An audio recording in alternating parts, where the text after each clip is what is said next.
Imagine this. You're no longer bound to your body. There's no heartbeat, no breath, no name to answer to. Only silence. And the strange sense that you're still here. Now picture this. You're standing before a mirror. But it doesn't just reflect your face. It reflects your entire life. Every word you've spoken, every choice you made when no one was watching, every act of love, every wound you've caused, whether by accident, fear, or pride. It's not a punishment. It's not even a judgment. It's a slow-motion replay of your life. Told back.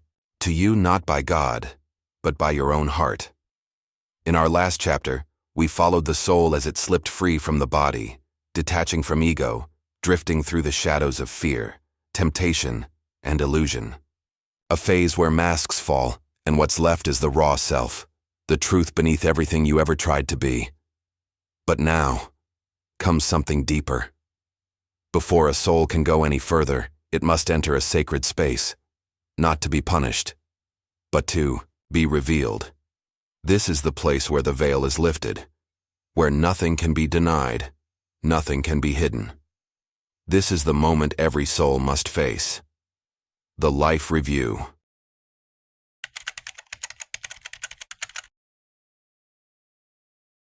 The chamber is silent, not a sound, not even a breath.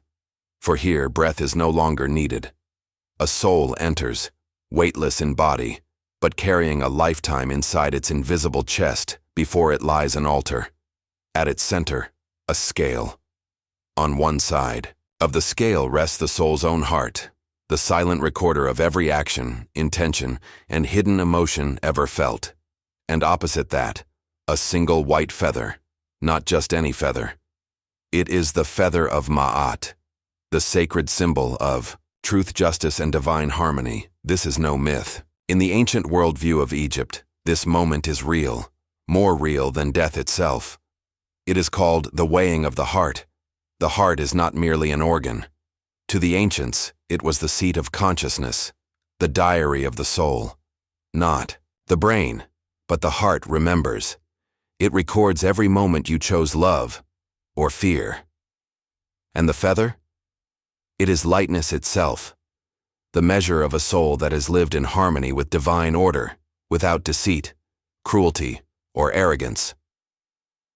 Now, the trial begins. The soul recites its own declaration, known as the negative confession. It is not a plea, nor a bargain. It is a truth test. I have not stolen. I have not lied. I have not caused unnecessary pain. I have not betrayed trust. I have not turned my heart away from the suffering of others. Each phrase echoes into the chamber like ripples through still water. But the scale remains still, because in this place, words mean nothing unless they match the weight of truth. And then, the balance tips. If the heart is heavier than the feather, it sinks, heavy with regrets, guilt, hidden pain. And the soul is devoured by Ammit, a terrifying creature said to be part crocodile, lion, and hippopotamus, the destroyer of the unworthy. But if the heart is light, balanced, and unburdened, then the soul may proceed into the eternal realms, where learning continues and consciousness expands. No judges, no external punishments, only the weight you carry, or release, within. In today's language, you could call this the ultimate emotional hard drive audit. The heart is your storage system. Every kindness you offered, every time you suppressed your intuition, every moment you ignored love or acted from fear, it's all there.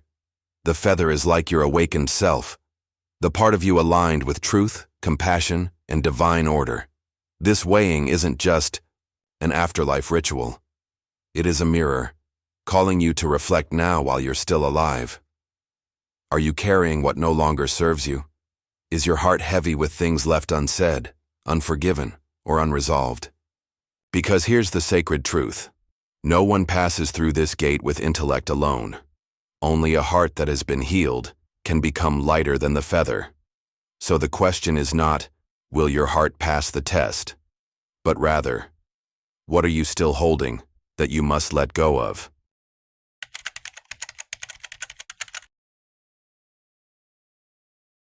There is no ground, no ceiling, no sound, just a vast, quiet void, where time doesn't tick and space no longer holds form.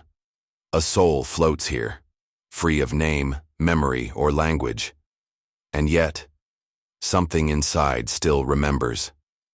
Suddenly, from the nothingness, a mirror appears, but not like the ones you've seen before. This mirror doesn't reflect your face. It reflects everything.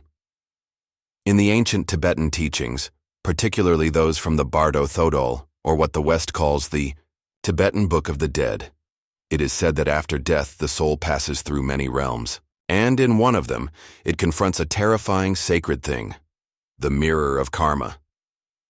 This mirror doesn't judge, it doesn't speak, it doesn't punish, it simply shows. Scene by scene, your life begins to unfold, not in sequence, but all at once. Every thought you thought in secret, every action, whether witnessed or hidden, every word, spoken in love or in anger, even the things you forgot, the mirror remembers. But here's the part that makes this moment so different. You don't just watch what you did, you feel what they felt. When you lied, you now feel the betrayal. When you lifted someone up, you feel the joy radiating through their spirit. When you caused pain, you feel the wound open inside your own chest. This is not judgment. This is energetic empathy, the full body knowing of cause and effect. A silent unveiling of every ripple you ever set in motion. There are no divine figures pointing fingers, no booming voices declaring guilt. There is only you, and the truth that can no longer be rewritten. Because the karma mirror is not a judge. It is a recorder, one that runs on the purest technology the soul has ever known. Consequence. You might say in modern terms, this mirror is the blockchain of your spirit, an unalterable ledger of all you've put into the world. There are no edits, no delete buttons. No, it was just a bad day excuses. Everything is there, just as it was, and now, for the first time, you see it from the other side. And yet, this is not a moment of shame. It is a moment of awakening. Many souls report, through near-death experiences or deep regressions, that this moment brings not despair, but clarity. For the first time, they understand the why behind every regret, every broken connection, every forgotten kindness. They begin to feel what truly mattered. It wasn't the goals, or the fears, or the approval. It was the impact, the emotion, the echoes they left in the hearts of others. And so the mirror doesn't punish, it reflects. And in that reflection, it invites transformation. Karma, the soul realizes, was never meant to be punishment. It is the universal teacher, the one that never stops until the lesson is understood. You don't leave the karma mirror condemned. You leave it more aware, because once you've seen the full picture of what your presence brought into the world, you are no longer the same. And in that knowing, you begin to release what no longer serves you. You begin to understand the power of every word, every touch, every silence. So the next time you wonder if your life has meaning, remember, everything you do is recorded, not by God, but by the hearts you've touched, including your own. And when you one day meet the mirror, what will it show you? More importantly, what will you feel?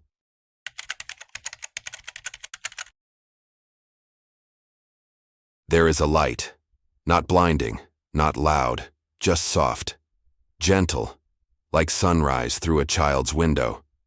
A soul steps into this light and suddenly finds itself in what feels like a hallway made of memory. This is not heaven, nor is it judgment. This is something else entirely.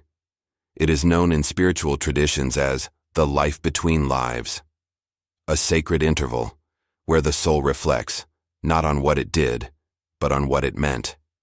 There are no thrones, no flames, no judges in robes, only moments, billions of them, suspended in the air like droplets of time. Here, the soul watches its life unfold again, But this time, not from the eyes of the self, from the eyes of others. That hug you gave your mother before leaving, for college? You now feel how it held her heart together for months after. The compliment you casually gave a stranger at the grocery store. You see how it stopped them from giving up that night. And that cold silence when your friend cried, because you didn't know what to say. You feel the way their loneliness deepened, simply because you didn't reach out. This is the ripple effect, and it's more real than any gold star or achievement award. Your life, it turns out, wasn't measured by your job title, not by your wealth, not by how many people applauded you. It was measured by how many hearts you touched, even accidentally. In Onde Swine, this luminous hallway, you are not punished. You are simply shown how each choice, each silence, each word, each pause, each act of love, each act of fear, set something into motion. It's like watching a pebble drop into a still lake. You're not focused on the pebble. You're watching the ripples. They move out, and further still. Each ring touching lives you never even met. A teacher's patience helped a child believe in herself, who then became a nurse, who then saved a life, who then went on to raise a son, who then wrote the song that kept someone from ending theirs, all because you chose kindness on an ordinary afternoon. And here's the part that breaks the heart open. Many of the moments you thought were meaningless were the ones that meant the most. It wasn't the speech. It was the silence. It wasn't the performance. It was the way you made someone feel safe enough to cry. There is a reason this phase is called Life Between Lives, because it's not just a replay. It's a classroom, a sacred curriculum, designed not to shame you, but to show you what love really looks like. You begin to realize that sometimes you were the miracle, that sometimes your inaction became someone's heartbreak, that every interaction carried energy far beyond what your mind could track, and the deeper truth, the soul doesn't crave applause, it only wants to know one thing: did I bring light to a place where someone else only knew darkness? By the time you leave this hallway, you're not broken. You are more whole than ever before. Because now, you see what mattered. You see what didn't. You see how precious every breath truly was. And when your next life comes, if it must, you'll walk into it not with fear, but with purpose. Because now you understand. Life is not about being remembered. It's about how deeply you remembered others while they were still here.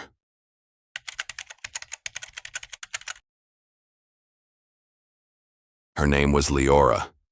She was 27 when she died. It was quiet. There was no pain. Just a gentle fading, like a candle deciding it had given enough light for one life. When her eyes closed for the last time, they opened in another place. Not a tunnel, not a throne room, not clouds. It was a room. Empty. Silent. Almost weightless, and at its center, standing floor to ceiling, was a mirror. But not a mirror made of glass. This one shimmered like liquid silver. It pulsed with something, alive and as if it knew her, as if it had been waiting. Leora stepped closer. She didn't speak. There was nothing to say. The mirror began to glow, and then, to show, not her face, not her body, but her life. She saw herself as a child, pressing flowers into books, afraid of the dark. She saw herself at 16, cutting her own arm, hoping the pain would speak louder than silence.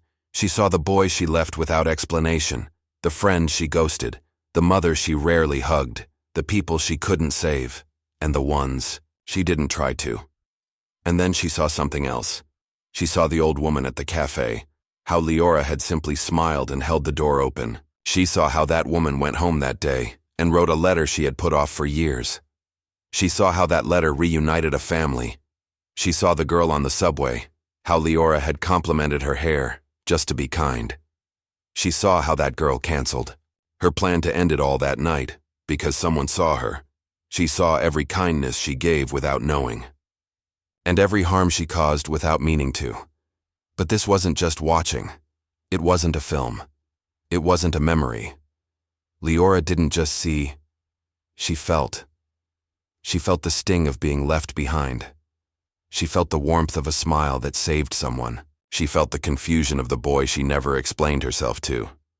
She felt the deep peace of the child she comforted in a park when no one else noticed. She felt it all, and then came the most beautiful, terrifying realization of all. In this mirror, I don't just see myself, I see a piece of everyone I ever touched, she cried, not out of guilt, but because for the first time, she understood the full weight and wonderment of being alive. The mirror began to fade, not suddenly, but slowly, as if it had given her all it came to give. And when it was gone, the room was still. But Leora was different. Lighter.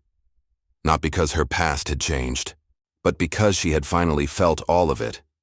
She stood there for a moment, arms by her side, heart wide open, and whispered to the silence, "I wasn't perfect, but I tried, and I see now.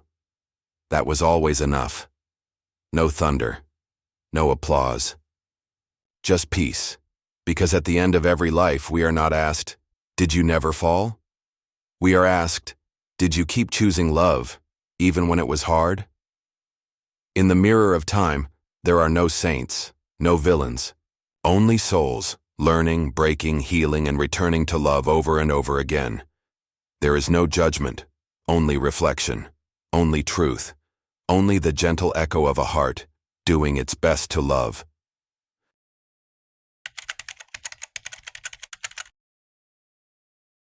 No flames, no courtroom, no booming voice echoing judgment, only a quiet space, and the sound of your own heart.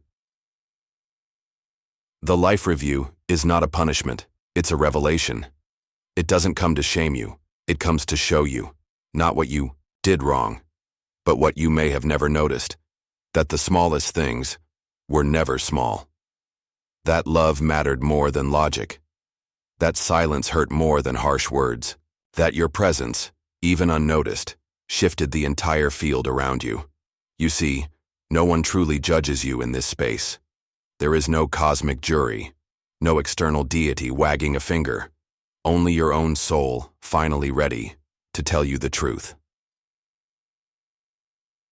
This is not the end. It is the final pause, the last breath before rebirth, release, or return. A sacred moment of clarity where you are asked just one question. Now that you've seen it all, what will you carry with you next? And in that moment, only one thing matters, the weight of your own heart. So maybe you're not watching this video by accident. Maybe the universe isn't trying to scare you, but to wake you. Because what if the life review doesn't have to wait? What if right now, while you're still alive, you could begin to see yourself clearly, to heal what's unfinished, to choose love where fear once stood? If something inside you stirred while watching this, don't ignore it. Share this video with someone who needs a mirror, not of judgment, but of remembrance. And in the comments write, "I've seen the mirror of time." If you're ready to live differently, from the inside out. Because the life review isn't waiting for death, it's waiting for truth, and truth always begins with you.